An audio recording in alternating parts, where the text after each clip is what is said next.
हरिओम.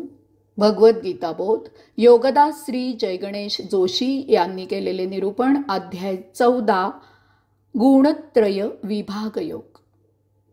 ओम श्री परमात्मने नमः. अथ चतुर्दशोऽध्यायः. जय योगेश्वर. परमात्म्याला नमस्कार. अध्याय 14 श्लोक क्रमांक 9. सत्वं सुखे सज्जयति रजः कर्मणि भारत ज्ञानमावृत्य तु तमः प्रमादे सज्जयत्युयत्. भारता, सत्वगुण सुखामुळे बंधनात अडकवतो, रजोगुण कर्मामुळे बद्ध करतो, तमोगुण ज्ञानावर झाकण घालून प्रमाद घडवून गुरफटून टाकतो.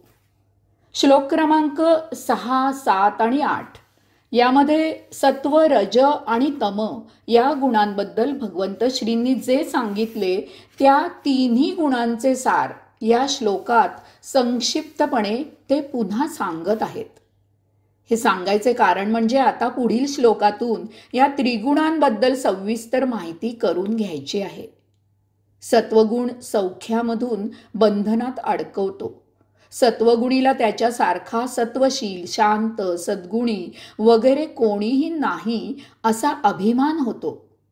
तो तमोगुणीसारखा तापट आणि आळशी नसल्यामुळे, तसेच रजोगुणीसारखा अतिरेकी नसल्यामुळे तो जीवनात यशस्वी होतो. रज आणि तम याचा सुवर्ण मध्य म्हणजे सत्वगुण. यामुळे त्याच्या हातून प्रमाद, पाप होत नाही. तो सदा सुखी असतो. कोणतीच गोष्ट अति न केल्यामुळे तो सहजच जीवनाचा समतोल राखून असतो. तो जीवनात स्वर्ग सुख उपभोगत असतो. परंतु त्याला त्याच्या सौख्याचा अहंकार असतो. यामुळे याचे भोग निर्माण होतात. तो यामधून बाहेर येऊ इच्छित नाही. त्यामुळे सत्वगुणी या सौख्याच्या, शांतीच्या, सद्गुणाच्या, चांगुलपणाच्या बंधनात अडकतो. रजोगुणी कर्मामुळे भोग निर्माण करून बद्ध असतो. त्याला सतत प्रत्येक गोष्ट, प्रत्येक वस्तू उपभोगायला हवी असते. त्याला गरज भागली तरीही तृप्ती कशी ती माहिती नसते. यामुळे झटून काम करून, कष्ट घेऊन तो धनसंपत्ती जोडण्याच्या उद्योगात जीवनभर गर्क असतो. तेच त्याचे जीवन बनते. काम करून धनसंपत्ती मिळवणे हेच त्याचे जीवित कार्य होते. यातच तो बद्ध होतो. तमोगुणी ज्ञानावर आवरण घालतो. तो अज्ञानी असतो.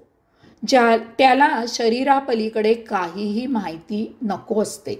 तेथे आत्मज्ञान कित्येक कोस दूर राहते. त्याला फक्त सौख्य आणि सौख्य हवे असते, आणि तेही विना कष्ट. कारण त्याला महाआळस असतो. उपभोग तर हवे असतात, परंतु यासाठी इतरांनी कष्ट घेऊन त्याला पोसावा अशी त्याची इच्छा असते.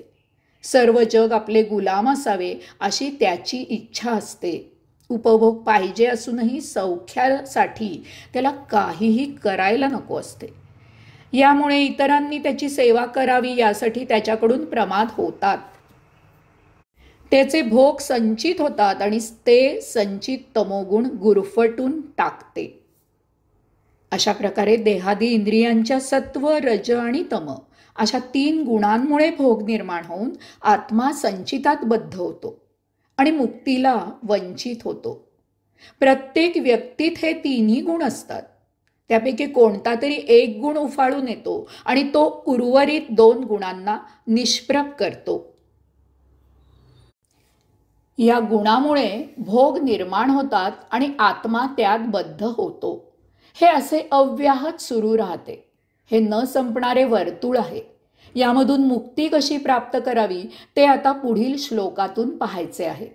आणि विशेष म्हणजे त्यापासून योग्य तो बोध घेऊन तसे आचरण करायचे आहे. हरिओम.